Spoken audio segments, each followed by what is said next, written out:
like I said today in my little lecture there, you talk about machine systems where you find the anatomy of a machine. All right, once you know the anatomy of a machine, you have to have a fine mechanic to operate that machine, to know how to repair it when something goes wrong. Well, we have our physicians who do that when we are ill. He knows our anatomy. There are surgical techniques and wonderful things they can do for us. And I've had it done for me and appreciate it very much. But to use your own structure, just like your own car, unless you plan to repair it yourself, you don't need to know about the various phenomena of piston function and differentials and all sorts of details under the hood and in boxes and things of that type. You have to know how to go through the control system to get the car to do what you want it to do. Well, I've studied people in various situations of athletics.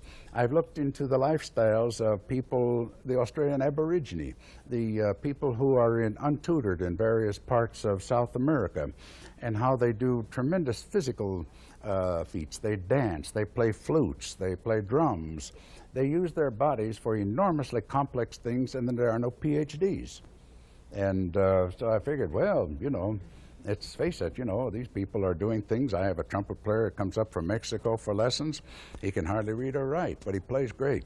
So obviously, he doesn't know how he plays great, but he has certain aspects of his particular musical development that he, as an interpreter of that style, is marvelous at, and I enjoy listening to him. Your tuba playing, though, was firmly established at the time you started studying. My tuba playing was firmly established by the time I was 15 years old.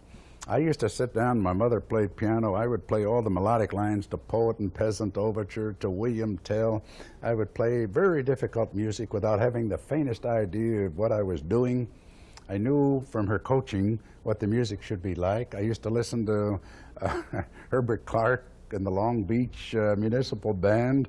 I'd hear wonderful playing, I'd hear wonderful musicians, and I didn't know anything. When I went up for the Curtis Institute of Music audition, I played the Arbon Carnival of Venice, the entire set of variations, and Stars in a Velvety Sky. And I was accepted as a student at the Curtis Institute. And I know if you had mentioned diaphragm, I wouldn't have known what you were talking about, or respiration. That didn't. But I was a fine player. Well, when you got into the study of it, did this assist in your playing, or did you find it tampering with your playing in any way? Not a bit. I wear two hats. When I study structure and function, I wear the hat of the investigator, the student. When I am on the stage with a horn, I wear the hat of the performer, the storyteller. But I do not let them cross over.